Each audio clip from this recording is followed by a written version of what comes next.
일어나라. 남풍아 오라. 나의 동산에 불어서 향기를 날리라. 나의 사랑하는 자가 그 동산에 들어가서 그 아름다운 열매 먹기를 원하노라. 내 누이 내 신부야, 내가 내 동산에 들어와서 나의 모략과 향 재료를 거두고 나의 꿀송이와 꿀을 먹고 내 포도주와 내 우유를 마셨으니 나의 친구들아 먹으라. 나의 사랑하는 사람들아 많이 마시라. 내가 잘지라도 마음은 깨었는데 나의 사랑하는 자의 소리가 들리는구나. 문을 두드려 이르기를 나의 누이 나의 사랑 나의 비둘기 나의 완전한 자야. 문을 열어다오. 내 머리에는 이슬비 내 머리털에는 밤 이슬이 가득하였다 하는구나. 내가 옷을 벗었으니 어찌 다시 입겠으며 내가 발을 씻었으니 어찌 다시 더럽히랴마는. 내 사랑하는 자가 문틈으로 손을 들이밀매 내 마음이 움직여서 일어나 내 사랑하는 자를 위하여 문을 열 때 몰약이 내 손에 몰약의 즙이 내 손가락에서 문빗장에 떨어지는구나. 아멘. 지금 우리가 보고 있는 이 아가서는 하나의 스토리로 연결되고 있습니다. 그래서 1장부터 쭉 순차적으로 이렇게 발전해 나가는 과정이거든요. 우리 신앙생활이 성장해 가는 과정을 보여주고 있습니다. 우리가 다시 한번 좀 이렇게 복습하는 의미로 말씀을 드리면 우리 신앙생활이 이제 굉장히 이제 기쁘게 들어가는 단계가 뭐냐면 1장 2절에서 보았던 것처럼 잠깐 보세요. 1장 2절에서 내게 입맞추기를 원하니 이렇게 돼 있죠. 우리 하나님과 나 사이가 입맞춤의 단계. 주님과 이 사랑하고 주님과 사랑을 나누는 게 정말 기쁘고 좋은 단계. 연애하는 것 같은 단계. 그것을 이야기합니다. 그런데 이 단계에 머물러 있는 사람들에게 주님이 뭐라고 말하냐면 2장 10절로 넘어가서 보면 나의 사랑하는 자가 내게 말하여 이르기를 나의 사랑 나의 어여쁜 자야 일어나서 함께 가자. 이렇게 주님과 교제하고 주님과 사랑 나누는 것을 한없이 좋아하고 그대로 머물러 있고 싶어하는 사람들에게 주님은 일어나서 주님이 기뻐하는 일을 위해서 함께 가자. 싸움도 할 필요가 있겠고 또 전진에 순종하면서 주님의 뜻을 이루어야 되기도 하겠고 뭔가 사역을 해야 되기도 하겠고 뭐 이런 단계로 나아가자. 그렇게 말씀하는 거죠. 그러나 이 여인은 그런 단계로 나아가는 것보다는 그냥 주님과 교제하며 사랑을 나누는 것 그 자체가 너무나 좋아서 나 싫어요. 이대로 머물러 있고 싶어요. 그랬잖아요. 그러자 어떻게 됩니까? 3장 1절로 가보니까 내가 밤에 침상에서 마음으로 사랑하는 자를 찾았노라. 찾아도 찾아내지 못하였노라. 주님의 그 말씀에 불순종하다 보니까 주님과 함께 가기를 꺼려하고 그냥 사랑을 나누는 거에만 머물러 있고 싶어 하자 어떻게 되느냐 하면 찾아도 찾지 못한다는 말은 주님의 임재를 잃어버렸다는 얘기죠. 주님의 임재가 다시 나에게 나타나지 않아서 신앙생활하는데 하나도 기쁨이 없는 거죠. 임재를 잃어버렸으니까요. 임재를 잃어버리고 나니까 임재가 얼마나 중요한지를 알게 된 겁니다. 그래서 2절에 이에 내가 일어나서 성 안을 들여다보며 마음에 사랑하는 자를 거리에서나 큰 길에서나 찾으리라 하고 찾았다 이렇게 나오잖아요. 이게 이제 안 되겠다. 내가 주님이 기뻐하는 모습으로 일어나야 되겠다 하고 일어난 것을 말하는 겁니다. 그래서 다시 주님의 임재가 임하게 된 것이죠. 그리고 나서 그 다음 이제 주님과 내가 결혼하는 것처럼 이렇게 주님의 거룩한 신부가 되는 단계로 이렇게 들어가서 마치 신앙생활이 결혼한 것처럼 부부 생활을 하는 것처럼 그런 단계로 들어가는 것을 우리 4장에서 보았습니다. 그래서 신부가 신랑을 만나기 위해서 여러 가지 아름다운 모습으로 단장한 것 그런 걸 보면서 주님과의 아름다운 결혼관계가 되는 것처럼 되기 위해서는 우리의 내면이 이렇게 주님의 기뻐하는 모습으로 아름답게 단장해야 한다라고 하는 것까지 보았습니다. 스토리가 이어지시죠. 여기까지 지금 와 있는데 그 다음에 4장 16절부터 새로운 단계로 또 하나의 성장이 이루어지는 것을 봐요. 사실은 4장 16절부터 끊어서 5장으로 넘어가는 게 자연스럽거든요. 새로운 단계의 성장을 본단 말입니다. 그 성장이 무엇일까? 한번 4장 16절 다 같이 보세요. 시작. 북풍아 일어나라. 남풍아 오라. 나의 동산에 불어서 향기를 날리라. 나의 사랑하는 자가 그 동산에 들어가서 그 아름다운 열매 맺기를 원하노라. 여인이 이렇게 고백을 하는 거거든요. 4장 16절은 여인의 고백인데요. 자, 이게 무슨 성장이냐? 신앙의 성장이 이렇게 여기까지 가야 된다 그랬는데 이게 어떤 성장을 말하느냐? 여기 보면 북풍아 일어나라, 남풍아 오라 라고 하는 대목이 있어요. 이걸 중요하게 보셔야 돼요. 북풍이 있고 남풍이 있어요. 남풍이 있고 북풍이 있어요. 먼저 남풍이라고 하는 말을, 이거 테만이라는 단어를 쓰고 있는데 남쪽에, 오른쪽에, 오른손에 이런 의미가 있거든요. 그래서 남풍 그리고 오른손이라고 하는 의미는 어떤 뜻이냐면 따뜻한 바람이거든요. 따뜻한 바람. 하나님의 오른손이 우리를 좋은 곳으로 인도하는 것. 이게 남풍이라고 표현하고 있는 거예요. 그러니까 우리 인생에도 하나님의 남풍을 주실 때가 있잖아요. 따뜻한 바람이 불어서 우리가 원하는 대로 잘 일이 풀리고 기뻐할 일이 너무나 많이 있고 요새 같으면 정말 살맛나 그러는 때가 있지 않습니까? 이게 남풍이 불 때거든요. 그런데 이 슐람미 여인은 남풍아 오라라고 했지만 그 앞에 보면 사실 먼저 뭐라고 말했냐면 보세요. 뭐라고 했는지. 뭐라고 했습니까? 여러분 지금 이런 거 없어요? 뭐라고 했습니까? 북풍아 일어나라 그랬어요. 북풍아 일어나라. 여기서 말하는 북풍이라고 하는 것은 차폰이라는 단어를 쓰고 있는데 북쪽에라는 의미도 있지만 어두운, 숨겨진 그런 의미가 있어요. 그래서 남풍하고 정반대 개념입니다. 북풍은 차가운 바람이죠. 차가운 바람. 그래서 우리 인생에 차가운 바람이 부는 것처럼 어둠이 임하는 거예요. 어둠이 임하는 거. 하나님의 그 손길이 숨겨진 것 같은 상태.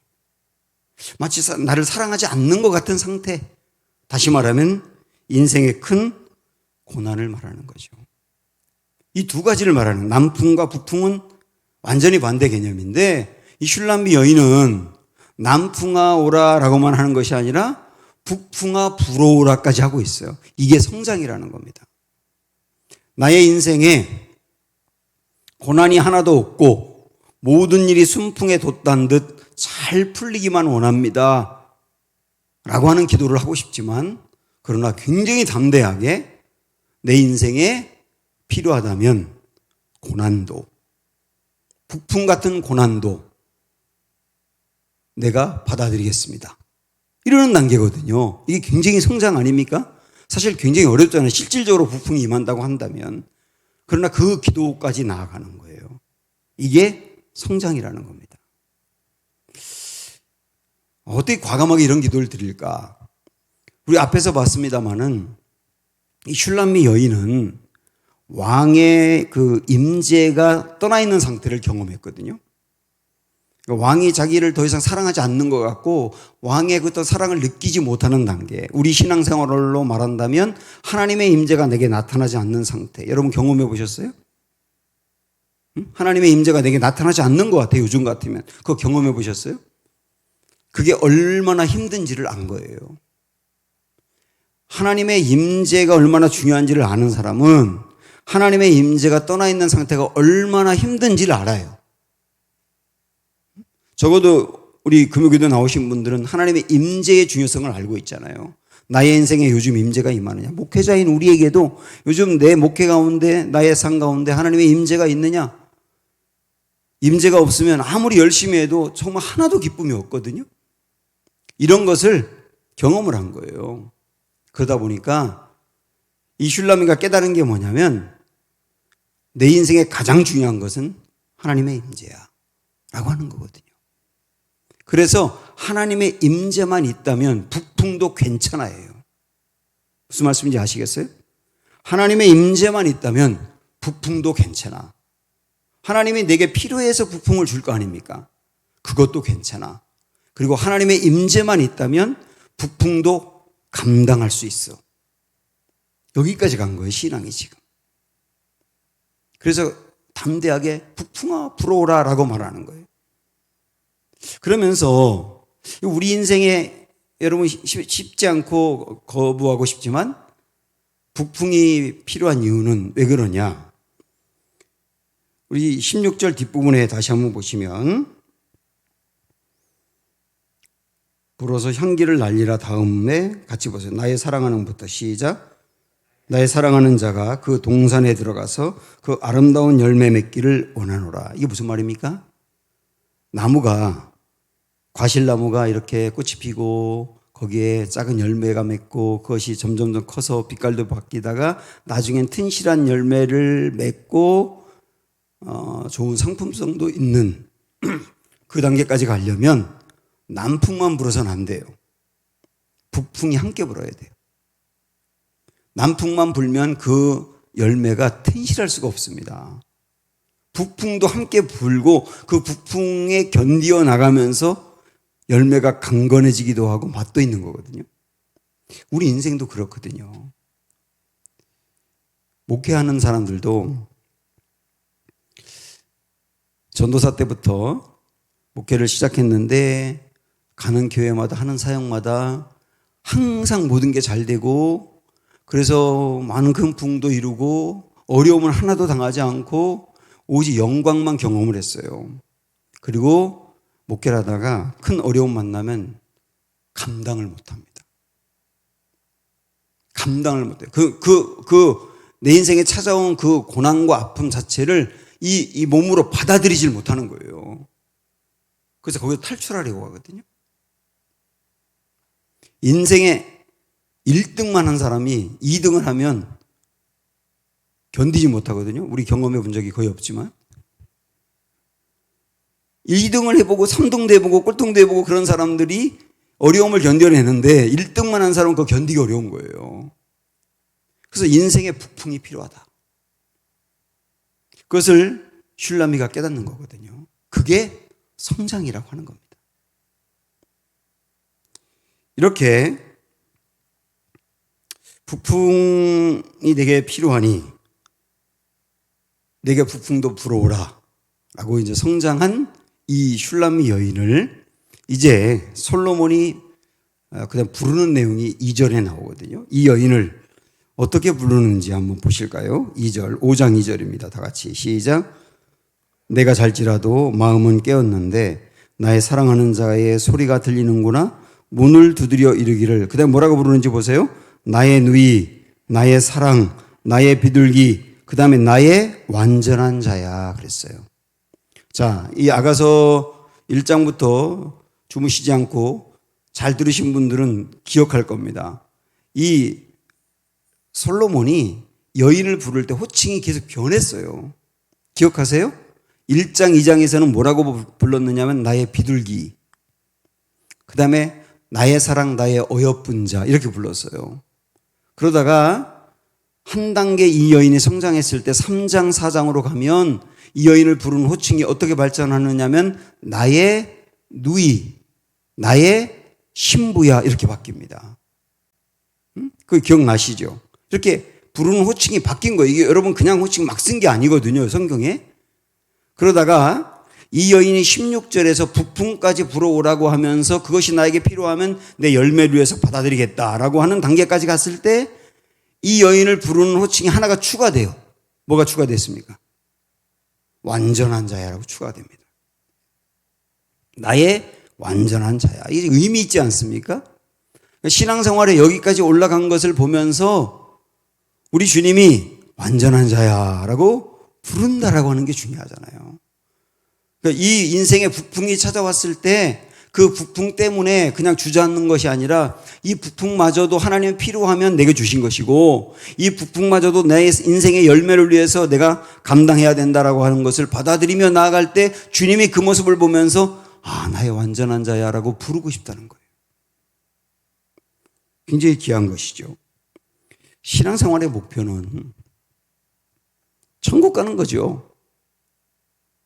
그러나 그것만은 아니지 않습니까? 우리가 예수님 믿으면 천국을 반드시 가는데 이 세상에 있는 동안 우리 신앙생활의 중요한 목표로 삼을 수 있는 게 뭐냐면 완전한 자예요. 완전한 자. 창세기 17장 1절에서도 아브라함이 이스마엘을 낳고 나서 13년 동안 하나님과 단절되어 있다가 하나님이 아브라함을 찾아왔을 때 나는 전능한 하나님이라 라고 소개한 다음에 너는 내 앞에서 행하여 완전하라 그랬어요. 너는 내 앞에서 행하여 완전하라. 또 완전을 위해서 나아가라. 그렇게 말씀하셨거든요. 그리고 에베소서 4장에 보시면 여기 한번 가서 찾아보셔야 돼요. 에베소서 4장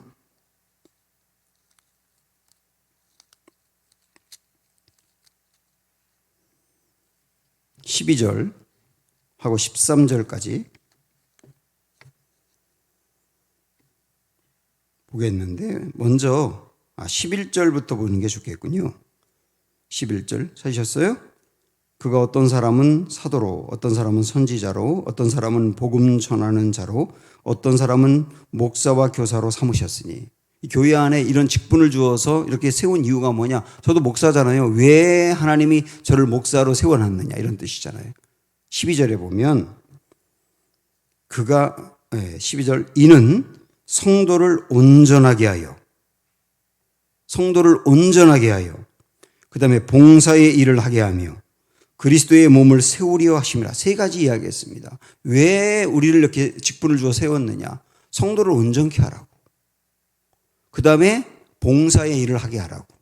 그런데 먼저 온전케 한 다음에 그 다음 봉사의 일을 하게 하고 그 다음에 그리스도의 몸을 세우라라고 하는 말은 그리스도의 몸이 교회지 않습니까? 교회를 세우라고. 그렇게 우리를 부르셨다는 거예요. 여기 온전하라라고 말했습니다. 그리고 13절 넘어가면 우리가 다 하나님의 아들을 믿는 것과 아는 일에 하나가 되어 그 다음에 또 이야기합니다. 온전한 사람을 이루어 그랬어요. 온전한 사람을 이루게 되면 어떻게 되느냐면 그리스도의 장성한 분량에 충만한 데까지 이르리니. 그러니까 그리스도가 장성한 그리스도죠. 장성한 그리스도의 단계까지 나아가게 된다는 겁니다. 이게 작은 예수죠. 작은 예수. 결국은 주님이 우리에게 바라는 것은 그 단계까지 가는 거란 얘기예요. 여기서 우리 질문할 수 있어요. 아니, 우리가 온전한 사람이 될 수 있나요? 이런 질문이 생기지 않습니까? 목회자인 저도 온전해야 된다 그럴 때 굉장히 부담되고 내가 어떻게 온전할 수 있나 이런 생각이 들지 않습니까? 이전에 오카노 목사님이 미국에서 이 제자훈련에 대해서 이제 강의라고 난 뒤에 제자훈련을 시켜야 되는 목적을 바로 이 본문 갖고 얘기한 거죠. 제자훈련 시켜야 되는 것은 성도를 온전케 해야 된다. 그 다음에 봉사의 일을 하게 하고 그래서 교회를 세워가야 되고 그 다음에 그의 인생의 성품과 삶이 작은 예수가 되게 해야 한다. 그래서 제자훈련이 필요하다. 이런 강의를 했답니다. 그랬더니 한 여학생이 끝나고 나서 질문하는데 우리가 온전해질 수 있습니까? 이렇게 묻더라는 거예요. 중요한 질문이잖아요. 옥 목사님이 뭐라고 대답을 했냐면 여기서 온전해진다는 것은 퍼펙트를 이야기하는 건 아니다. 죄를 한 번도 짓지 않고 모든 일에 완벽하라는 건 아니다. 그러나 여기서 아버지 하나님의 마음과 기대와 소망이 분명히 있는 걸 봐야 된다. 그런 얘기를 하면서 예를 들어서 한 가정에 아들이 셋이 있다고 하면 조은희 전도사님네처럼 아들 셋이 있다고 하면 자, 큰아들 현서가 모든 면에 완벽해요. 정말 모든 면에 완벽해요. 그러면 부모로서는 맏아들이 모든 면에 완벽하면 둘째도 셋째도 형 같기를 원하는 거잖아요. 이게 부모의 마음 아닙니까? 세 놈 중에 한 놈 건졌으니까 두 놈은 실패해도 괜찮다. 이럴 부모가 어디 있어요? 첫아이가 온전하면 둘째, 셋째도 형같이 온전하길 원하지 않습니까? 이게 아버지 마음이라는 거예요. 우리 예수님이 하나님의 맏아들이에요. 그래서 우리 예수님이 온전하신 것 같이 우리 예수 그리스도를 통하여 하나님의 아들로 양자가 된 우리들도 여러분과 저도 하나님 우리를 보면서 거는 기대는 뭐냐면 맏아들처럼 온전했으면 좋겠다. 맏아들처럼 온전했으면 좋겠다. 그게 하나님의 기대라는 겁니다. 하나님이 여러분을 보면서, 제가 이전에도 그런 얘기 했지만, 여러분을 보면서, 우리 나은성 권사님 보면서 예를 들어서, 나은성 권사, 나는 너에게 기대하는 거 아무것도 없어. 주일날 예배만 드리면 난 더 바랄 게 없어. 그럼 기분 좋으시겠어요? 네? 여러분 자녀에게 나 너에게 바라는 거 아무것도 없어. 감옥만 안 가면 돼. 그럴 부모가 어디 있겠어요. 그거는 그 아이에게 감옥만 안 가면 돼. 그건 모멸이죠. 그 아이에 대한 최상의 기대가 있는 거예요. 그게 부모죠. 우리 하나님이 우리에게도, 신앙생활하는 우리에게도 거는 기대. 온전한 자가 됐으면 좋겠다. 온전한 자가 됐으면 좋겠다. 이게 오늘 주님의 마음이라는 거예요. 근데 그 온전함이라고 하는 게 오늘 말씀해 보니까 북풍아 불어오라 라고까지 기도하는 단계로 간 거거든요. 그걸 보면서 기뻐하는 모습을 보여주고 있는 거예요. 우리 한 군데 말씀만 더 볼게요. 하나님 온전함을 얼마나 중요하게 여기시는지, 완전함을 시편 말씀으로 이번 가서 101편 2절 875쪽 101편 2절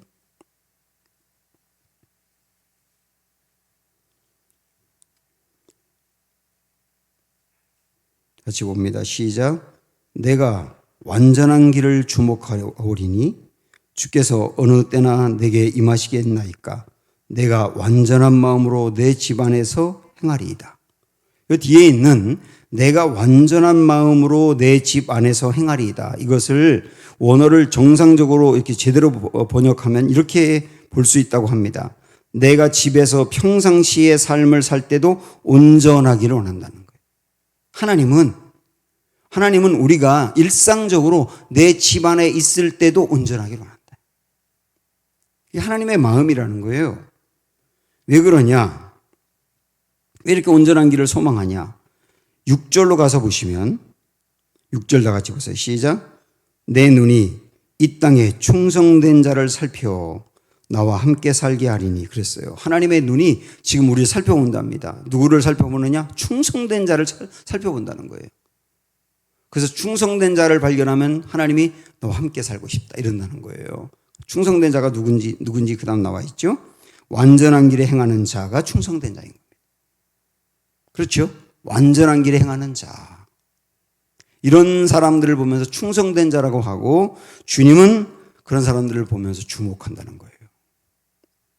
여러분 이런 말씀들을 쭉 보면 우리가 퍼펙트한 건 아니라 하더라도 내 신앙생활에 완전한 자가 되기 위해서 달려가는 게 얼마나 중요한지 아시겠죠? 자, 그러면 이 완전하라고 그런 말을 부담스럽게 생각하지 마시고 어떤 의미인지 아까 말씀드렸으니까 그 신앙생활이 완전한 자가 될 수 있는 길, 우리가 완전한 자가 되기 위해서 자꾸 나아가야 될 길이 뭐냐면 오늘 말씀으로 오셔서 2절을 다시 보세요. 자, 2절 두 가지가 나와 있네요. 거기 첫째, 내가 잘지라도 마음은 깨었는데요. 이 구절을 잘 생각하면서 보세요. 내가 잘지라도 마음은 깨었대요. 자면 자는 거지. 자는 시간에도 깨었대. 이게 얼마나 귀한 표현입니까? 이게 무슨 의미일까요? 자는데도 깨어있다. 깨어있다는 말은 영적 각성을 말하는 겁니다. 내가 자는 시간에도 영적으로 각성해 있다. 그 말은 뭐냐면 언제나 깨어있다는 거예요. 언제나 깨어있다. 언제나 깨어있다. 다르게 말하면 내가 깨어있으려고 애쓰지 않아도 자연스럽게 깨어있다예요. 내가 애쓰지 않아도 자연스럽게 깨어있다. 그 깨어있는 게 언제나 깨어있는 게 온전한 대로 나아가는 길이라는 겁니다. 정말 귀하지 않습니까? 베드로전서 5장 8절에서 근신하라 깨어라. 그래서 근신하라 깨어라. 깨어라는 알겠는데 근신하라는 뭐냐면 정신 바짝 차리고예요. 정신 바짝 차리고 깨어 있어라. 영적으로 각성해 있어야 한다. 이렇게 깨어 있는 상태가 완전한 대로 나아가는 길들이라는 거예요. 여러분 이런 소망을 가져보세요. 또 하나 이어서 다시 2절 또 보시면 내가 잘지라도 마음은 깨었는데 그 다음 뭐라 그랬어요? 나의 사랑하는 자의 소리가 들리는구나예요. 나의 사랑하는 자의 소리가 들리는구나. 주님의 음성이 들리는구나예요. 그 온전한 대로 나아가는 그 길이 바로 이렇게 영적으로 늘 깨어 있고 주님의 음성이 내게 들리는 것이죠. 주님의 음성이. 주님의 음성이 여러분 들리십니까? 이게 늘 들리는 거예요. 요한복음 10장에서 예수님은 목자와 양의 비유를 들면서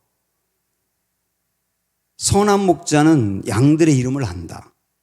그렇게 말씀하면서 그냥 거기서 끝난 게 아니라 양도 목자의 음성을 안다는 거예요. 선한 목자이고 선한 양인 거죠.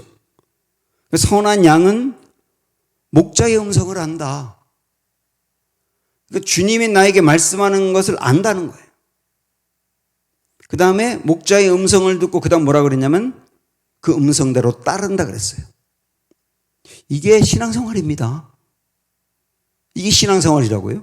주님이 나를 안다는 것을 내가 알고 그리고 그 주님의 음성이 내게 들리고 그 음성이 들렸기 때문에 그 음성대로 따라가는 게 이게 신앙생활 잘하는 거라고요. 이런 생활이 지속적으로 이루어지는 게 완전한 대로 나가는 것이다. 아주 귀한 말씀이죠.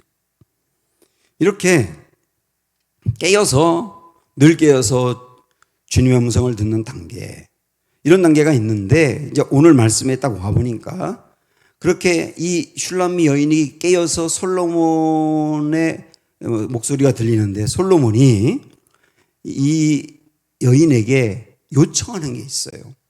완전한 대로 나아가는 사람에게 요청하는 거가 있다는 거예요. 요청하는 거.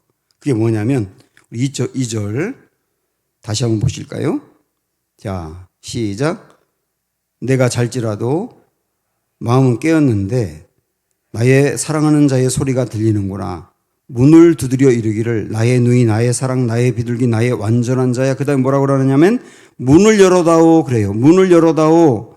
내 머리에는 이슬이 내 머리털에는 밤이슬이 가득하였다 하는구나.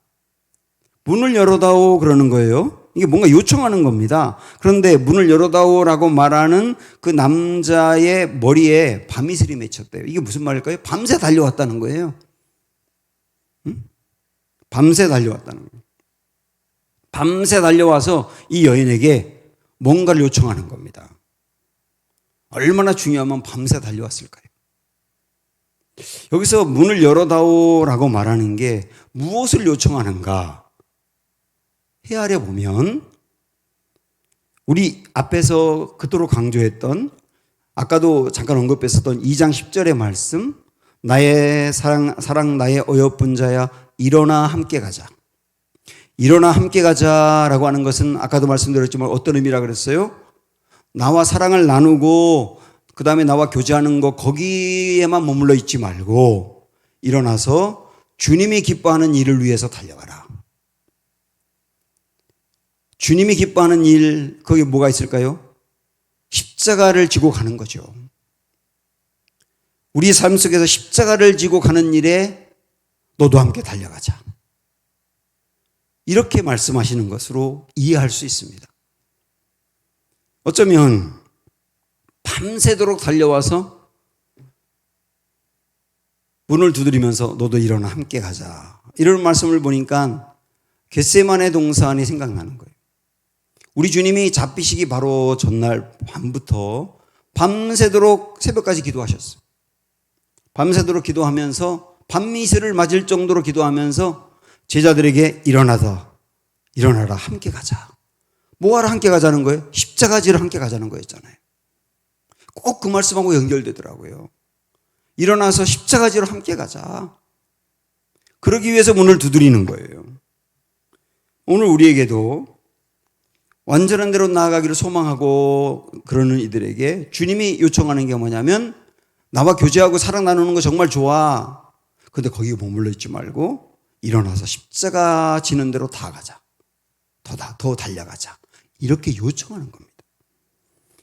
그러자 자 3절에서 이 슐람미 여인이 뭐라고 반응하는지 보세요. 다 같이 3절 시작. 내가 옷을 벗었으니 어찌 다시 입겠으며 내가 발을 씻었으니 어찌 다시 더럽히랴마는 이렇게 나오죠.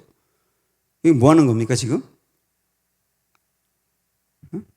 문을 두드리면서 일어나 나와 함께 가자 그러는데 이 여인이 뭐라 그러는 거예요? 아, 나 이미 옷도 다 갈아입었는데요. 나 발도 다 씻었는데요. 이러는 거잖아요. 이게 무슨 의미냐고요. 가고 싶다는 거예요? 가기 싫다는 거예요? 네? 싫다는 거죠. 분명히 여인은 앞에서 북풍아 불어오라 그랬어요. 북풍아 불어오라. 내 인생의 어떤 차가운 고난도 내가 감당하면서 이겨낼 힘을 주셔서 내가 이길 수 있을 것 같아. 이렇게 얘기했어요. 막상. 그런데 실질적으로 십자가 지러 가자라고 부를 때 그때 십자가 진다고 막상 막다뜨리게 되니까 일어나기 힘든 거예요. 이거 꼭 보니까 저 같더라고요. 여러분 같지 않으세요? 우리도 그렇지 않습니까? 찬양하고 기도하고 그럴 땐 주님과 함께 걸어가겠습니다. 십자가 지겠습니다. 그러다가 막상 내 인생의 십자가를 정말 만나게 되면 발 닦았는데요. 옷 갈아입었는데 이러잖아요. 이스라엘 사람들은 밖에 나갔다 집에 들어가서 옷을 갈아입으면 절대 밖에 안 나간대요. 그리고 발을 닦고 나면 다시 밖에 안 나가는 거예요. 또 더러워지니까. 그래서 그걸 핑계를 대는 거예요. 지금 상황이 십자가 지기 어려워요. 지금 나의 여건이 십자가 지기 어려워요. 이러는 거거든요. 우리 이야기라서 참 이해가 되더라고. 바로 그때 어떻게 하면 다시 우리가 이렇게 머뭇거리고 주저하는데 일어나서 십자가 지기 위해서 달려갈 수 있을까? 어떻게 하면 달려갈 수 있을까? 4절의 길이 나와 있더라고요. 4절 다 같이 시작. 내 사랑하는 자가 문틈으로 손을 들이밀매 내 마음이 움직여서요. 이렇게 머뭇거리면서 저 여건이 안 되는데요. 지금 뭐 발 닦았거든요. 이러면서 이제 주저주저 하고 있을 때 문틈으로 손이 쑥 들어오는 거예요. 그게 왕의 손이에요. 근데 그 왕의 손을 보는 순간 마음이 움직였답니다. 참 귀한 얘기죠. 여기 어떻게 하면 우리가 십자가 짊어지는 삶으로 나아갈 수 있는지를 보여주고 있는 거예요. 그의 손을 보면 된다는 거예요. 그의 손을 보면. 예수님의 손을 보면. 예수님의 그 손은 어떤 손입니까? 피 묻은 손이잖아요. 나를 위해서 피 묻은 손이잖아요. 나를 위해서 그분이 해주신 일이 얼마나 놀라운지를 다시 우리가 알게 된다면 그런 얘기지 않습니까? 우리 예수님이 나를 위해서 십자가에서 흘리신 그 고난과 나를 살려내기 위해서 주님이 어떤 일을 당하셨는지를 진짜 알게 된다면, 다시 말하면 십자가 진짜 알면 머뭇거리던 우리가 일어설 수 있다. 그러니까 만약에 목사인 제가 십자가 짊어지는 것을 꺼려하면서 여러 가지 핑계를 대면서 머뭇거리고 있을 때 사람들이 저에게 그래요. 목사인 사람이 그러면 돼? 목사니까 해야지. 그러면 좀 할 수 있을 것 같아. 자극이 되니까. 모범을 보여야지. 그래도 그것도 좀 자극이 될 것 같아. 그런데 그런 것으로는 진짜 십자가 지도록 나아가기 힘들다는 거예요. 일시적으로는 마음이 움직일 수 있지만 진짜 마음이 움직이는 것은 뭐냐면 그 손을 봐라요. 십자가의 그 손을 봐라. 십자가에서 그분이 행하신 그 손을 봐라. 그 십자가가 내 마음에 다가와서 내 마음을 움직일 때 그때 드디어 우리는 일어나 달려갈 수 있다. 사랑하는 여러분, 우리 신앙생활 하다 보면 주저앉을 때도 있고 뜨거울 때도 있어요. 어떤 때는 정말 주님을 위해서 손 하나 까딱하기 쉽지 않을 때가 있고 내 마음이 꽉 닫혀 있을 때도 있어요. 그때 요즘 그렇다면 요즘도 그렇고 앞으로 그런 일이 꼭 우리에게 있다면 우리가 다시 일어나 회복하여 십자가 붙들고 갈 수 있는 길은 뭐냐? 그 손을 봐라요. 그 손을 봐라. 십자가 봐라.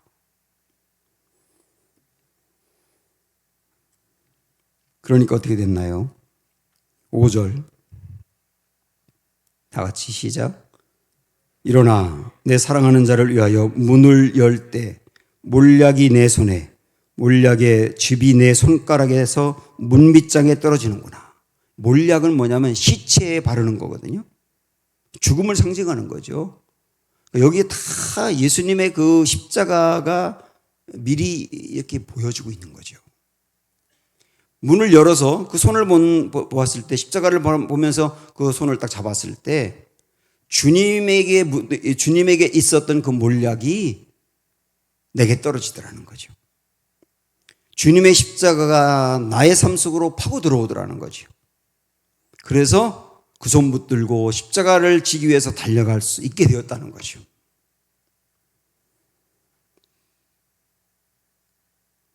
이런 삶을 살았던 사람이 베드로입니다. 베드로가 예수님 모른다고 부인했던 사람이지만 우리 예수님이 다시 갈릴리 호숫가에서 그를 회복시키고 난 다음에 베드로에게 하신 말씀을 우리가 오늘 마지막으로 다 같이 볼게요. 요한복음 21장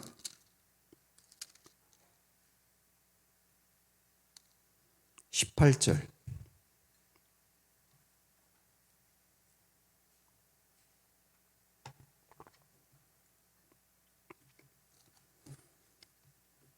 자, 네가 나를 사랑하느냐 그렇게 말씀하시고 사랑한다고 하니까 내 양을 먹이라 라고 3번 하셨잖아요. 그게 끝나고 난 다음에 그 다음 하신 말씀이에요. 18절 같이 시작. 내가 진실로 진실로 내게 이르노니 내가 젊어서는 스스로 띠띠고 원하는 곳으로 다녔거니와. 여기 잠깐 끊어볼게요. 젊어서는 이라고 표현했는데 언뜻 보면 네가 나이가 젊어서는 이라고 말할지 모르지만 이것은 사실은 성숙하지 않을 때에는 그런 얘기죠. 그죠? 성숙하지 않을 때에는 내가 원하는 곳으로 갔다. 너 자기중심적으로 했다. 베드로가 그랬지 않습니까? 굉장히 자기중심적이기 때문에 열정도 있지만 좌절도 금방 하고 자기가 하나님 주님의 길을 따라가는 것도 선택했잖아요. 이때는 가야 되고 이때는 가면 위험하고. 이게 젊어서는 그랬다는 겁니다. 성숙하지 않을 때에는. 이어서 뭐라고 말씀하느냐면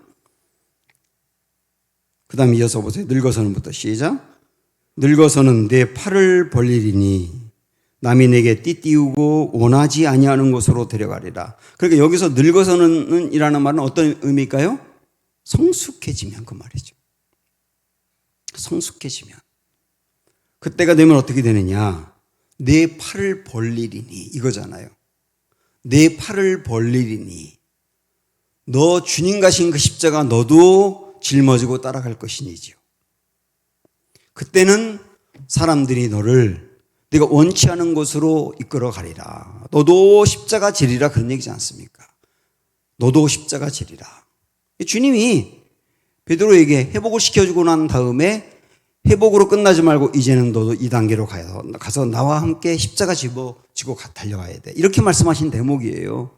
베드로는 정말 이대로 물론 십자가를 온전히 바라보고 한 번도 무너진 적이 없다. 그건 아니지만 코바디스라고 하는 영화를 봐도 그도 주저하고 십자가에서 멀어지려고 하기도 했었지만 그러나 끝내 그는 두 팔을 벌리면서 십자가에서 결국 그 길로 갔지 않습니까?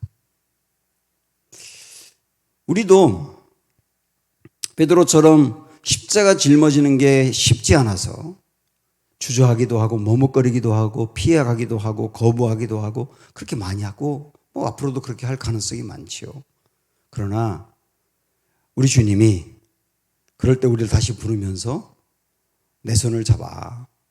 내 피 묻은 손을 잡아. 그리고 너와 함께 십자가 짊어지고 같이 가자. 이렇게 우리가 권면하십니다. 이 길이 십자가 지고 가는 길이 지금 여러분에게 어떤 길인지 아실 거예요. 우리 그 길을 묵묵히 따라가기를 소망하며 그렇게 성장해가는 주님의 신부들이 되기를 축복합니다. 네. 결단 안 하셨나 보네. 아멘 안 해도 그렇게 하실 줄로 믿습니다. 네, 또 그러니까 또 아멘 하네. 찬양하죠.